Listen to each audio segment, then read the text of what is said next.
Hey guys, welcome to another episode of the Church Media Guys Show. And if we haven't met, my name's Dave Curley, and I'm the founder of ChurchTrainingAcademy.com, which is a place where you and I and other media-minded folks all come together to learn how to use and exploit media and technology so we take the gospel to the world. That's what we do on this show. We are talking about how to use and exploit the media, right? The tools, all that sort of stuff.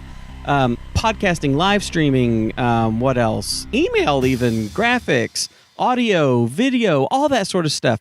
That's the kind of stuff that we talk about here on the Church Media Guys Show. With me, as always, is my lovely and talented cohort, Dr.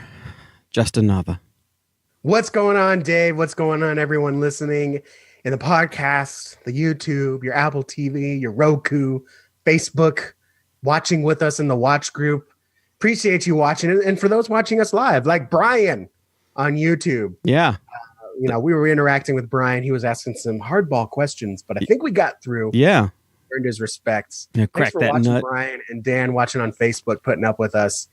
Dave, yes. What a day it has been. Yes. I came out of it with an iPhone pre-order. Yay, that's good. That's really good. I'm glad. By the time you're watching this, I will already have had it and become bored with it. Yeah. But, you've already had it and then complained about it because, they don't ever release something perfect. They used to. Exactly. Remember? They used to. I remember those days. I respect Apple as a business for what they're doing and what they've done. But yeah, I hate to sound like one of the old guys, but it just hasn't been the same since the passing of Steve Jobs. No, it hasn't. Under Mr. Jobs, I don't believe, man, that sounded weird. Under Mr. Jobs, I don't believe there would be all this XS, XR Max or XS Max and X. I mean, that's just, or 10S. No. That's just a terrible. And the keynote was all techie stuff, which I'm sure you loved. But man, Steve Jobs just didn't do that. It was like, hey, here's a phone. It works. It looks great, and it's better than everything else out there. Yes, and with it, you can do this, and you can do that, and you can do this. What they had was basically worldwide developers conference type talk for the hardware. Yes. Yeah. Yes. Absolutely. That's a really good. And the 10 wouldn't have come out last year. It would have come out this year. You think? Fixed. They wouldn't have skipped 9? No, they would have done, well, I don't care what they call it. That really doesn't mean anything to me. But that machine would not have been released with the issues that it had. It would have been all fixed and delivered in this form that we have now with, all the fixes and stuff. Last question about the iPhone. Do you think under Jobs we would have the notch? No, I don't think he would have allowed that. I don't think so either. No, I think that's that is an aesthetic flaw that they try to spin as some sort of a benefit or something. And you want to know how stupid the notch is? I'm going to tell you. Here's where I'm going to vent for 2 seconds because I never vent. Oh boy, here we go. Here's how stupid the notch is. The notch is so stupid. How stupid is it? It's so stupid that the other manufacturers out there incorporated the notch in their designs. Like some of the Android people were incorporating the notch in their design. That whole situation is stupid. 6 ways from Sunday. That is unbelievable. I totally agree with you. And in fact, you probably knew this, Dave. Android actually put in its terms of use, you cannot have more than 3 notches on your phone. Yeah, that is stupid. All of it is stupid. And you know what? I mean, that just speaks to the power of Apple and culture. It reminds me. It reminds me of insane. back in high school when the cool guy accidentally snagged his pants on his locker and his back pocket got tore. And by the end of the week, everybody was walking around with a tore pocket. Yep. You're idiots. So does that make Apple one of the mean girls? Yeah, actually, Apple is kind of a mean girl. Wait, it hasn't. My machine hasn't locked up. Okay, so that's good. No, right. I complain because I'm a fan and I want them to be the best out there, regardless of what their $1 trillion valuation says.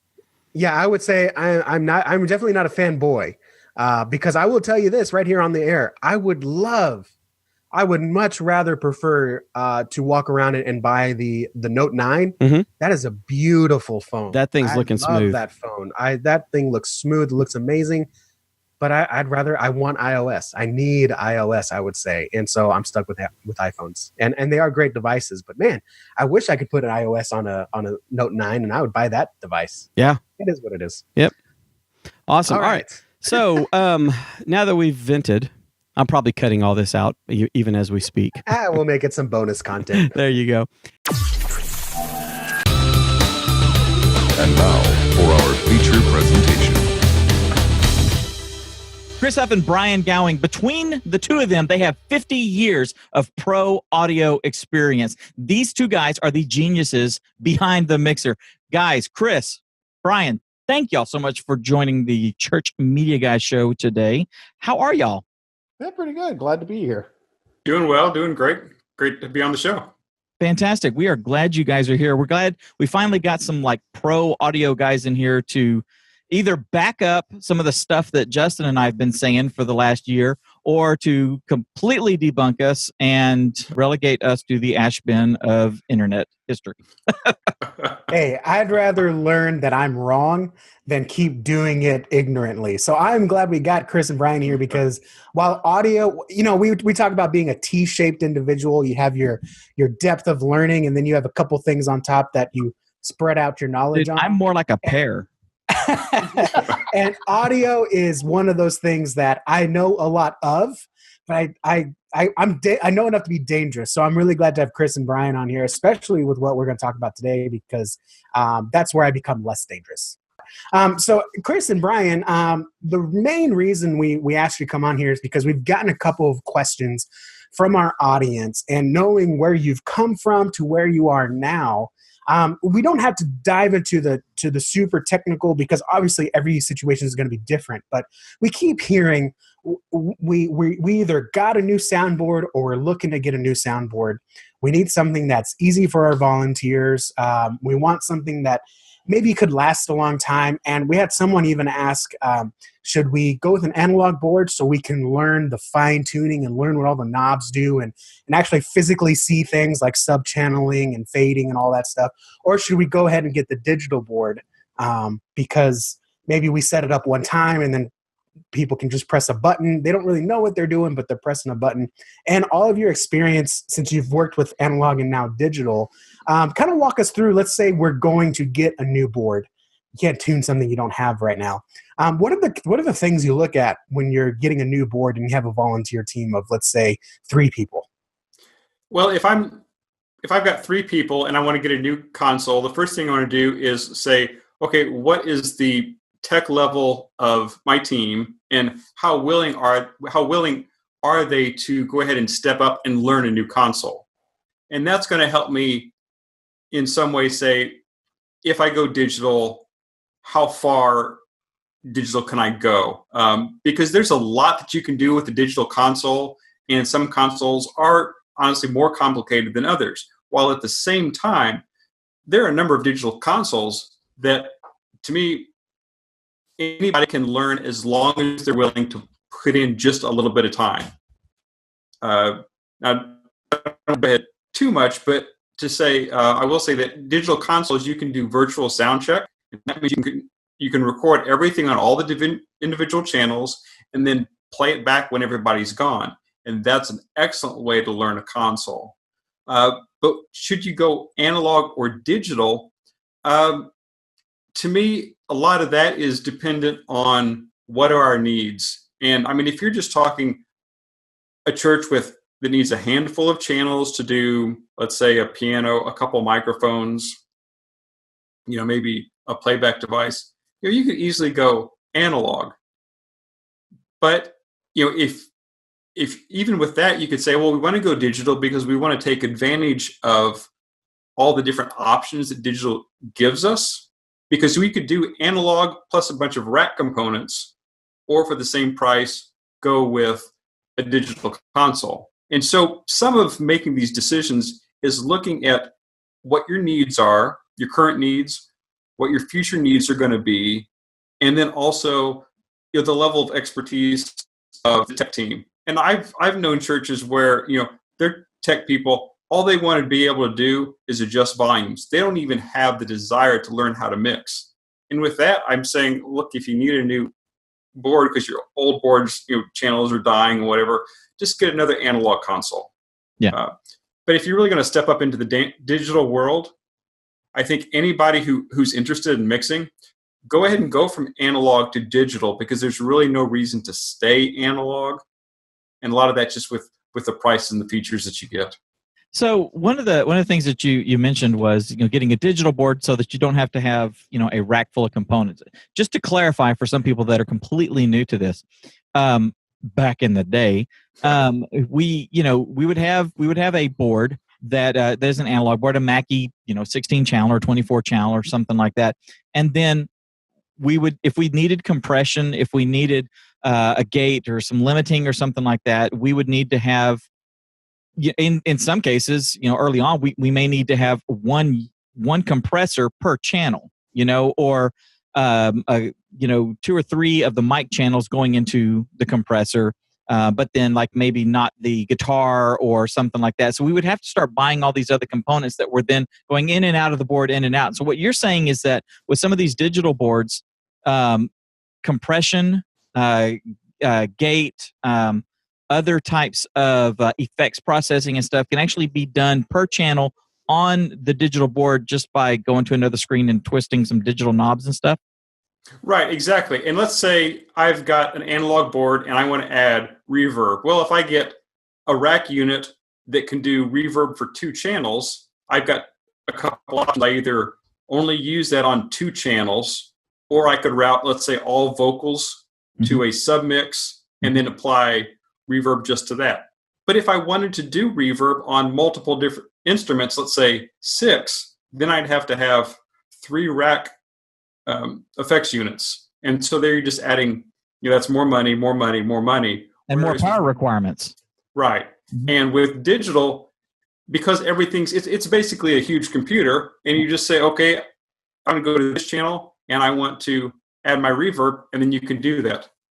So like the stuff that we're doing, any of us that do any kind of audio work on our computers at home, whether we're just, whether you're recording a podcast or tweaking the audio for your sermon or something like that using Adobe Audition or whatever, you've got all these plugins that you can buy, which is basically the software that drives the hardware components, like a compressor, and it's basically the code that runs these boxes that you can now have access to. So what you're talking about is basically that code can be applied real time in a Windows machine. I know for a fact ours is a Windows machine. We're using a Digico SD9, and it's Windows. It boots up to Windows, and it's got an auxiliary monitor over here.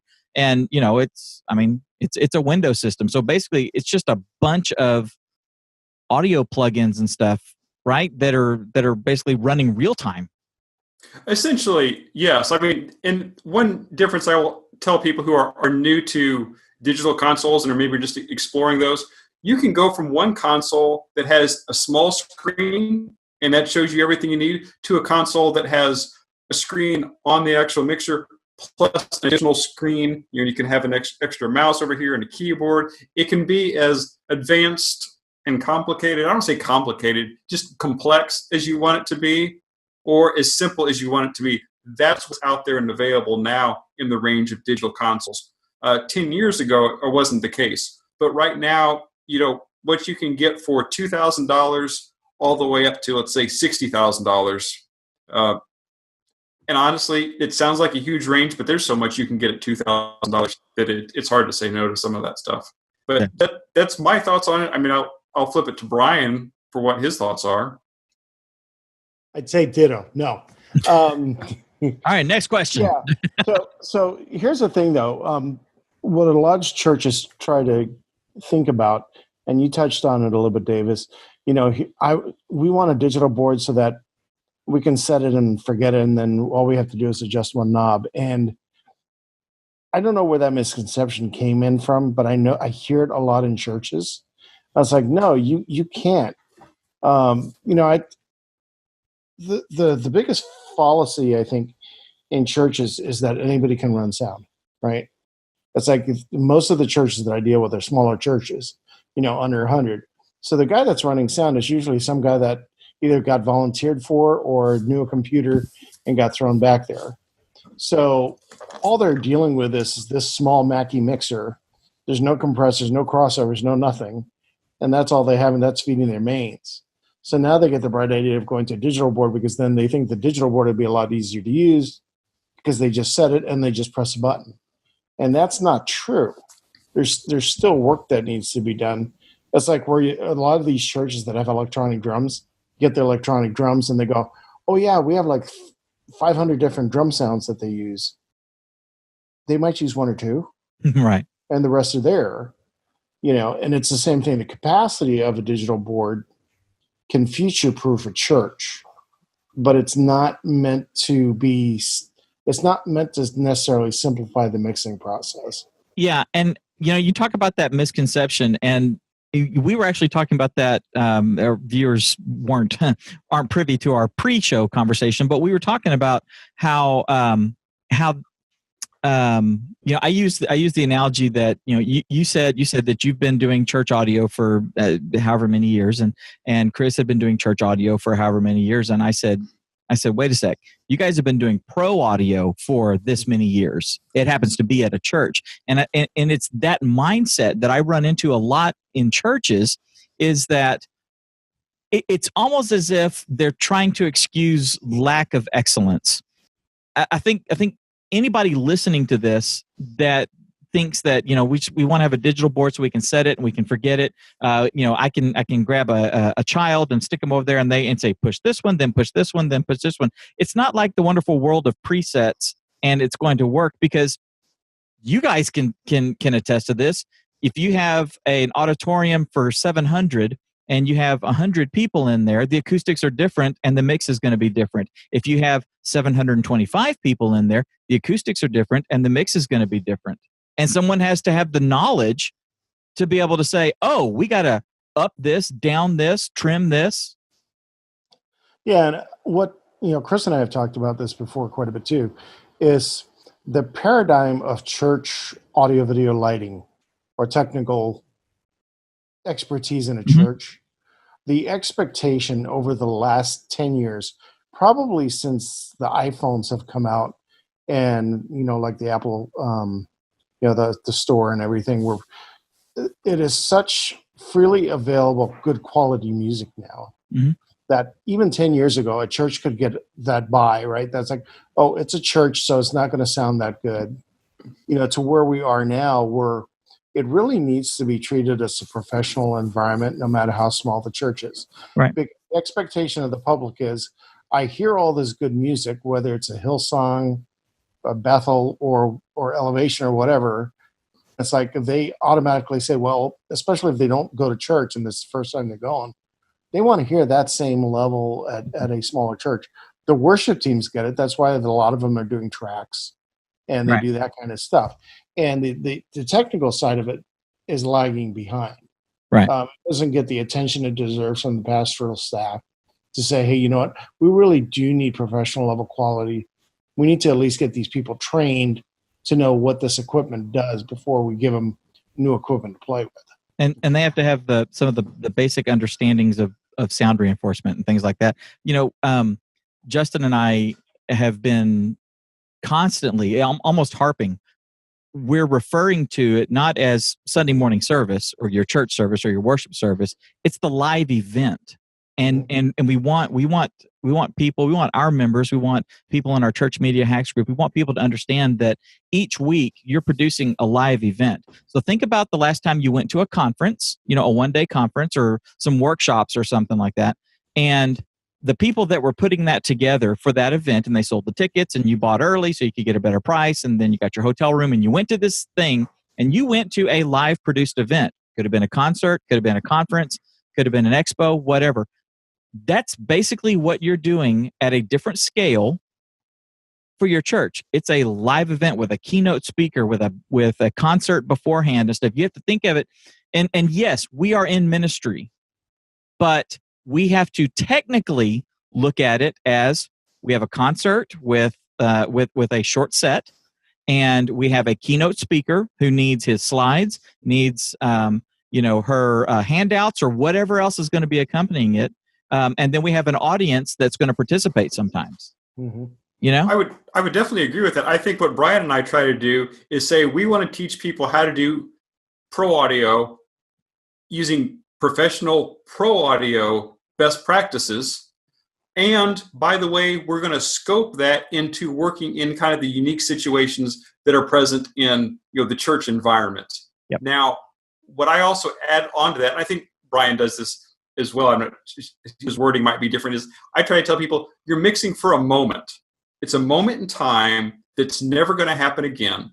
And you're going to have people that are in the room for the first time, the people that need to hear from God for the first time, the people that just need to be able to worship their hearts out that day. And when you're mixing for them, for that moment that can't be repeated.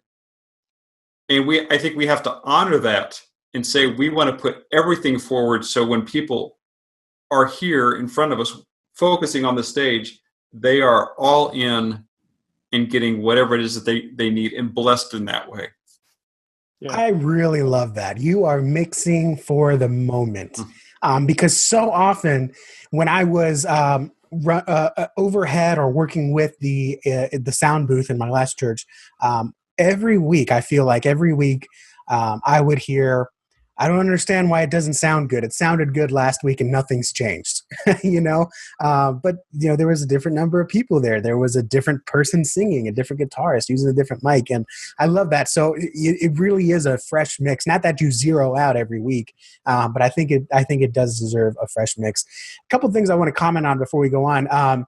Brian, I just want to make sure that our audience, not that we're all about creating safe zones here, but you said that not everyone can run sound. And I agree, not everyone at the moment can run sound, but I do believe that everyone can learn to run sound. Would you agree with that, Ryan? I just want to clarify. Yeah, there's three parts to running sound, right? And that's what I enjoyed about. There's the technical side, which is learning the equipment. I tell people I can teach anybody how to run a soundboard. Then there's like a craft side of it that says, okay, now that I know how to use the technical side, how do I bring the instruments and the vocals in, to mix it? And then the final part is the art side. I was like, okay, how do I make what I've done with the other two affect the audience the most, right? And part of that artistic part is, and Chris and I talk about this all the time too, is, the best compliment we can get is that nobody notices what we've done. That's right. And everything has just flowed, and nobody's going, oh, I can't really hear that guitar, or man, the drums are really loud and it's blowing everything away. But everything just sits right in the mix. And it, as Chris said, it's for the moment, and you get the congregation digging it.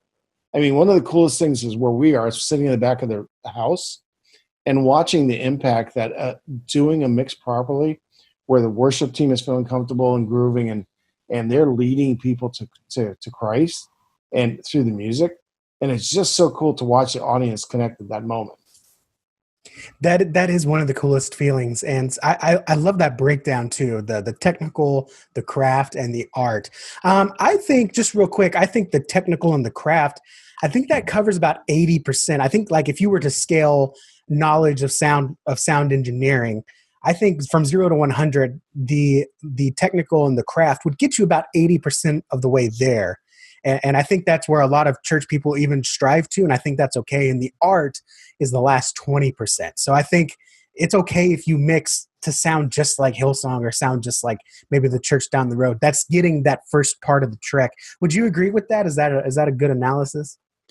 I would say it's very close, but there's a good, I'll say 5% that is so crucial, critical, important, it can't be missed.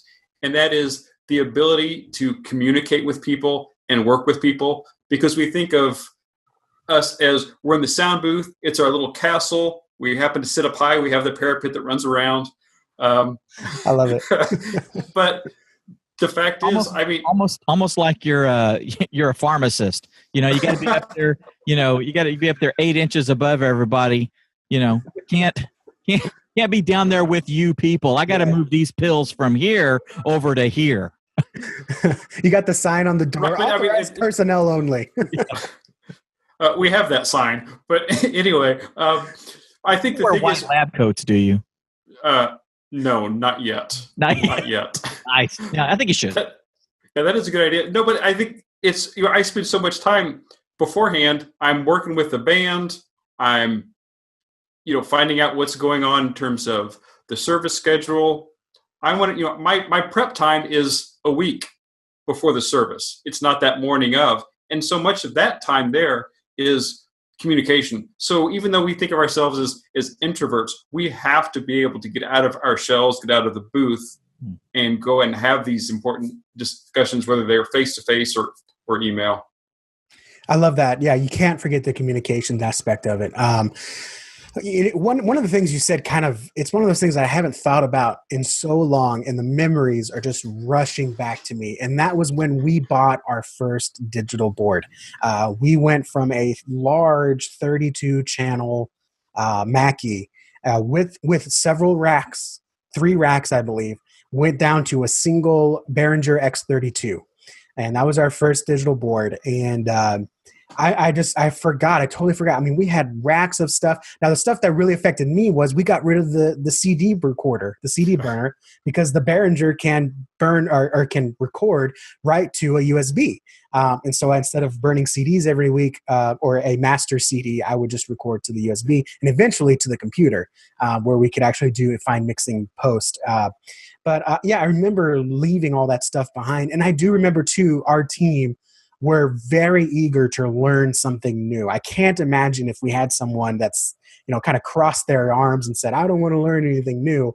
Maybe if that was our team, then we would have gotten another analog. But we got a new board because our channels were dying. I think we were down to like 28 channels. It was really bad. So just remembering that maybe if you are ready to downsize your audio booth, or if it's too packed, maybe that's another reason to go digital. I just have one other quick question here. Something that I think some people have a misinformed fear of. When you go digital, is there any degrade in sound, or is it like going from record to album or vinyl to CD? Like there's a fear that you're not going to get the quality. Is there anything like that when you go from analog to digital? Depends on the quality of the board. I mean, when you went from the Mackie to the X32, I'm going to guarantee it probably sounded better. I think it did too. Yeah. So it depends. Usually when they're talking about that, they're comparing more of the higher end analog boards to the digital boards. Analog boards are sort of like analog tape. You get that warmth and you get a little bit of the distortion from the analog circuitry that people like. I mean, there's no doubt that some of them have a lot more warmth in the EQ. Digital right now, with especially the higher bit rate and the sampling rates, it's probably getting really hard to tell that much of a difference between the two of them. So I think a lot of that is just, again, it could be just preconceived notions, and also depends on the environment. I mean, you could switch out a really good analog board for like a really cheap digital board, and the sound quality would degrade. Or you could switch out and make them comparable, but your speaker system isn't up to snuff, so you don't really notice the difference. It's like good compression versus bad compression. Right. Good compression, you don't realize it's happening. Bad compression, you can hear it pumping. Yeah, exactly. And and that's what I tell people too. It's like, we get that thing where people have been using the same board for years, and I get it, and they're older, and they're the only ones in the church that want to do sound. And they're hesitant about going to digital. And normally when they ask me, well, what's the difference? I said, well, think of it this way. An analog board is kind of like a pie, right? For the most part, you know what the pie is from just looking at it. It's one layer. It's, peach or whatever. It's there. An analog... I want pie now. Well, yeah, key lime too. Dave's tuned out. Sorry. Not good. Got a cobbler? Yeah. What ice cream? But like a digital board, though, is layers, right? So you have a multi-layer cake. You really don't know what's in those layers until you cut into the cake and can see the different layers.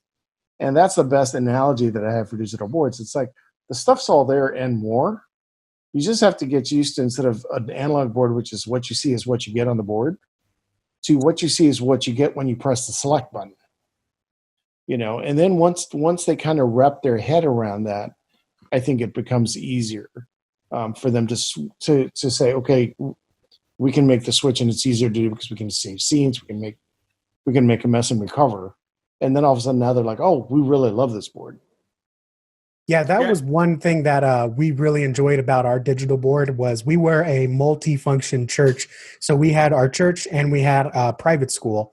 And actually, I got to teach the worship band class at the school, and it was a lifesaver that we had a scene for church. I think we had a scene for Sunday night too because the band was smaller. And then we had a scene for the worship band. So we could do whatever we wanted.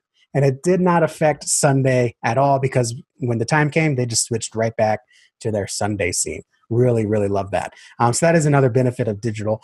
So now I want to shift to one last question. And this part will move a little bit faster.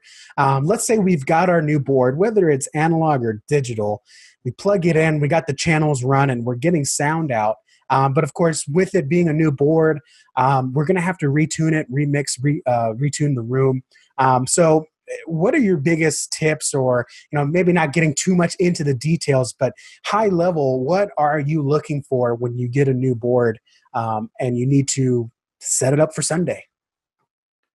Well, I would say with a new board, the very first thing I want people to learn how to do is to mix just like they did on the old board. Like, for example, if you go digital, because analog, unless you have an extra, let's say, mid-range control in there, it's pretty much going to be the same as your previous analog.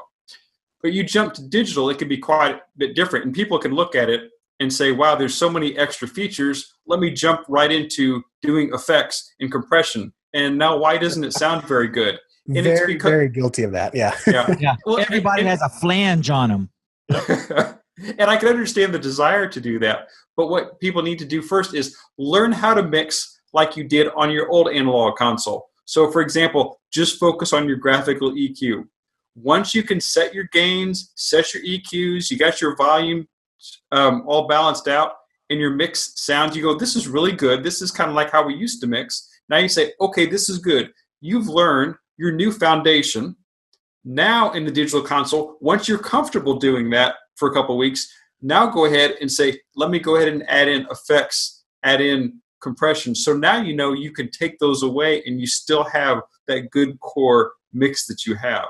Hey, and when you get that good core mix, when you get that, now it sounds like it did last week kind of thing, save that profile, save it, run it off to a USB stick, set it over here on the empty rack so that you can go back to it after you mess it up. Because once you start playing with all that stuff, you're going to get down in some menu somewhere and go, oh, and you're going to change some routing and you'll be like, oh, crud, so have that baseline to go back to. Yeah, and definitely, one of the things people I think are afraid of with digital is, well, it's a computer. What if it crashes? Because surely it's going to crash one day. Well, a standard thing to do with a digital console, and we do this every week, we run a Yamaha CL5, is after we do our Wednesday night practice, I slap in my flash drive, I do a full backup, which takes 10 seconds, and then we toss it in a drawer.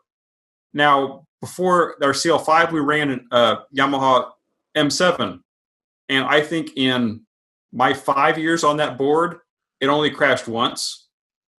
And and we were doing Wednesday nights, Saturdays, Sundays, and then any events in between. So it was used a lot. And then we just tossed that flash drive in there. So for people to think, oh, it's a computer, it's going to crash, we're going to lose everything, it's probably not, but just make a backup and you're safe. Yeah. And Justin, to kind of go back to your question, so if I get a new board into when I'm commissioning the board, what I'll usually do is the first thing is once we make sure everything's working, I get signal out of it, I'll run a known sound source. Usually off my computer, I've got high definition music that I use that I know pretty well, and I know how it should sound. And then I'll run it through the flat EQ, nothing on the board, just flat, to see how it sounds in the room. A consistent reference is what you're talking. Yeah, and a lot of people will smart the room out or EQ the room out first with pink noise, which is it sounds just like a bunch of static. But a lot of people, if that's if they don't really know what they're doing and they've heard it, once pink noise through, they adjust for pink noise, but then they don't go the next step, which is, okay, let me play music that I know to see how that sounds, to adjust the overall EQ for the house to now make it sound musical.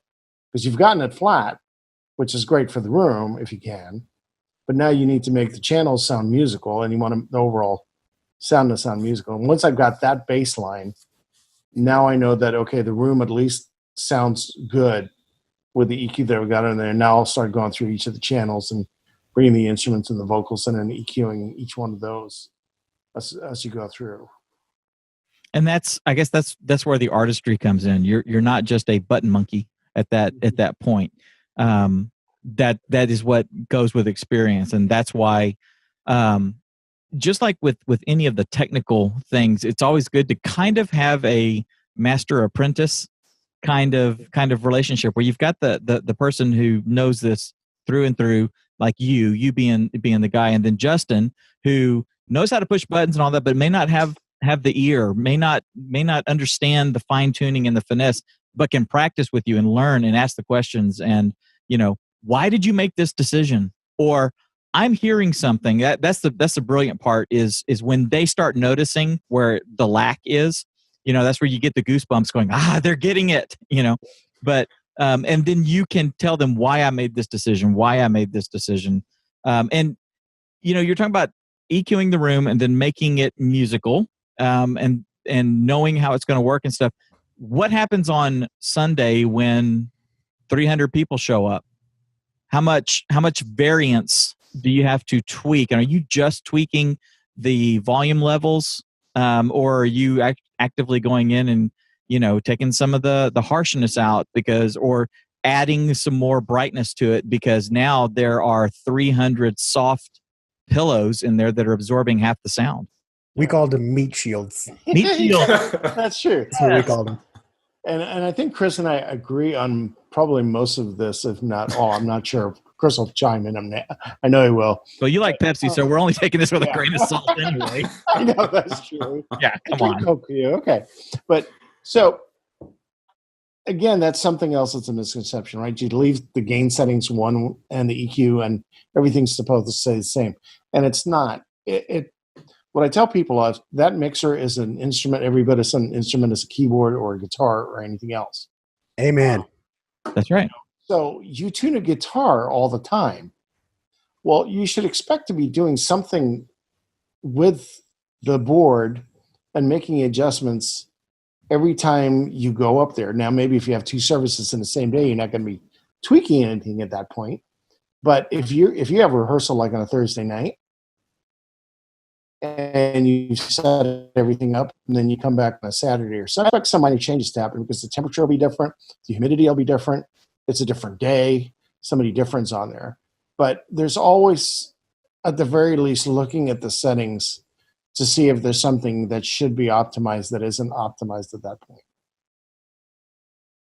I think Brian's dead on that. I mean, just to give you an example of the way I mix is Wednesday, we have a full practice, and that means we practice all the different songs multiple times, and we practice them in the order that the service is in. And so what I can do is I can go ahead and save those as scenes on my console. So then when I come in the next day, on Sunday morning now, I can, when the band practices the first song, I pull up that first song as I mixed it as a Wednesday. Now, what I do is that's my new baseline. I might tweak things a little bit because sometimes the guitarist will say, well, I decided to change the patch on my guitar. This one sounds better. Sometimes, they'll change the arrangements a little bit. And other times I know, okay, once we get to the actual service, we do two services. As soon as that first service starts, like you said, you've got all the warm bodies in the room. So I'm going to be boosting some of my low end, maybe making some other tweaks, but I still have that baseline that I'm able to build off of with that scene for that song. That's what's nice about the digital consoles in being able to tweak songs. And you can use those scenes. I mean, I do scenes per song. Mm-hmm. Some people like one scene and they just make their changes during the Sunday morning. Sure. That's up to each person to decide what works best for them. I just like individual scenes, but that's just what you can do with digital. I would say to people on digital, don't be afraid of it. There are some digital consoles where when you, like as Brian was saying, if you hit select, now all the controls in front of you are for reverb, compression, gating, everything for that channel. So I think I know I went a little off topic. I mean, other than to say Coke is the only proper soft drink. But anyway, let's go back to what we're saying. Thank you. Yeah, closely followed by Dr. Pepper.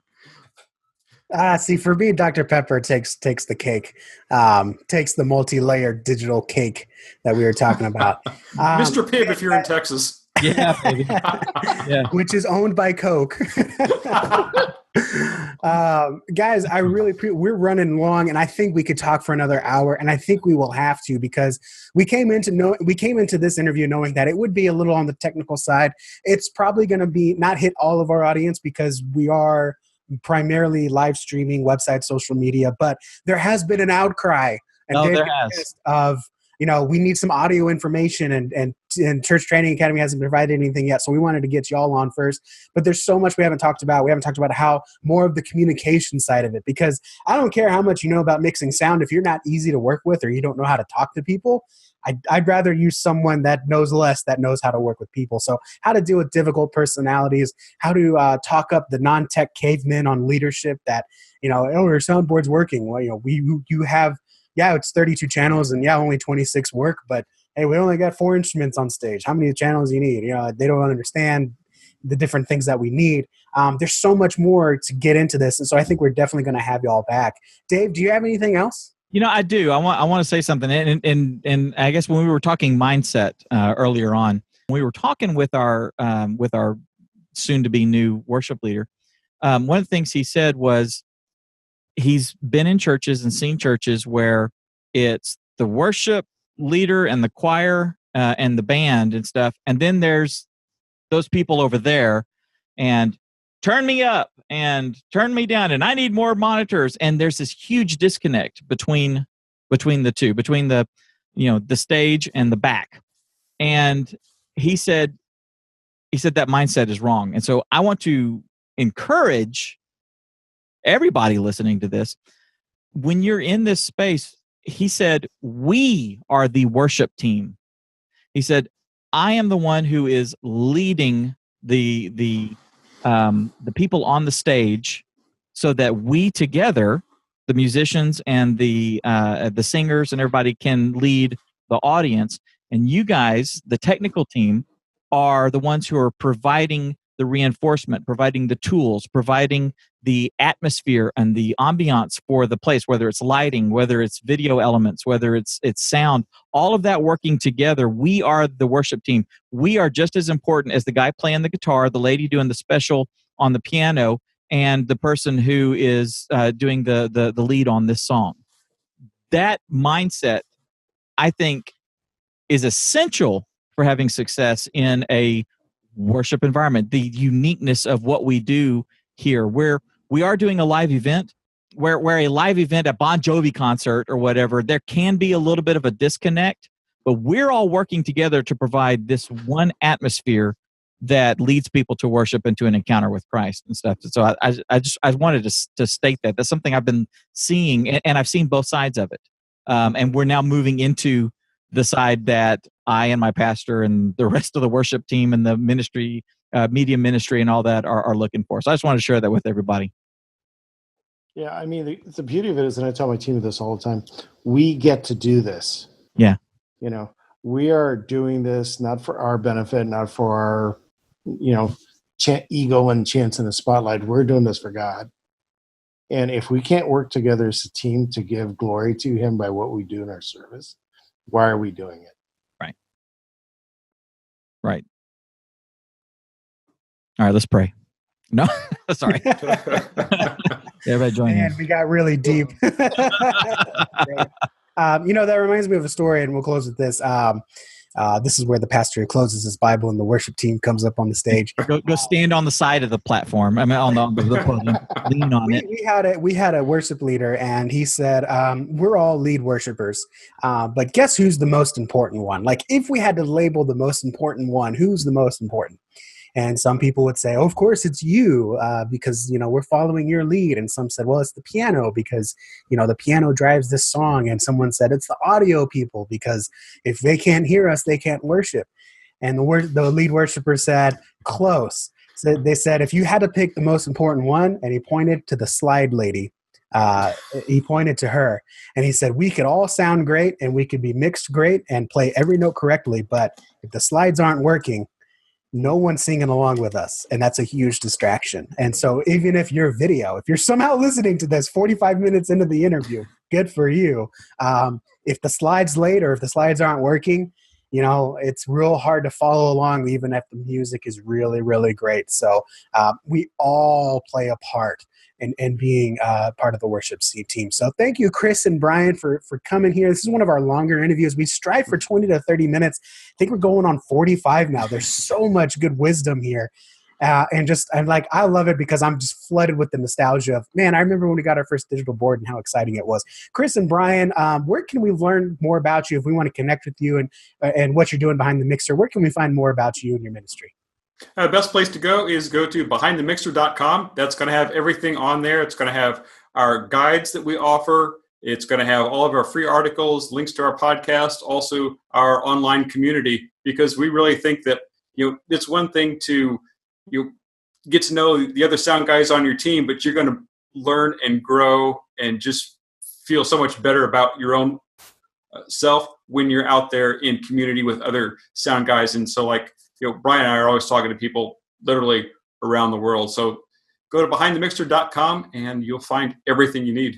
Thank you so much for having us on the show. I do have to apologize as I look at the three of you. It's black shirt, black shirt, black shirt. I opted for green. It's not that I'm a total rebel. It's that my 99 other black shirts were dirty. Thank you very much. He probably didn't have a black shirt. We're true behind the scenes, guys. Yeah. His wife is like, you're not wearing that. You go put on that green shirt. Put on that nice green shirt your mom got you. Wow, tons of great information from these guys. Absolutely amazing. I love that we're able to reach out to people that are focused and narrow in one field, versus other fields and stuff. I love that. Guys, go check out Behind the Mixer. These guys, they're chock full of good information. So please be sure to go check them out. By the way, if you want to go more in depth on all the kinds of things that we talk about here on Church Media Guys Show, if you our pro tips, things like that, if you want to go more in depth on all that, then please take a look at churchtrainingacademy.com/join. We would love for you to become a CTA insider. When you join Church Training Academy, you're going to get the training courses that we're creating. You're going to get access to our library of tutorials. You're going to get access to our guides. You're going to get access to our private Facebook group, CTA Insiders. It's a private group. Only the people that are members of Church Training Academy are in there. And that is a very tight-knit community where we're all kind of like focusing on each other and helping each other as best we can. We also do masterminds. So every other week we get together with CTA Insiders and we do masterminds where we basically everybody gets a chance to be on the hot seat and bring their problem or their question or the roadblock that they're hitting and stuff. And then Justin and I and the other members in the group start attacking it and try to help them get that problem solved. And that, by far, is like the best possible feature, I guess, of being with Church Training Academy. Everybody that joins Masterminds walks away saying, this is the best feature out of the entire membership. And we've got a lot of features. So if you're interested in learning how to take your ministry to the next level, how to maximize the tools, how to find the right tools to use to maximize your ministry, go to churchtrainingacademy.com/join and become a CTA Insider today. Thank you guys so much for watching. Take all the stuff that you've been learning on this and with our pro tips and anything else that's going on with Church Training Academy and use it to go change lives.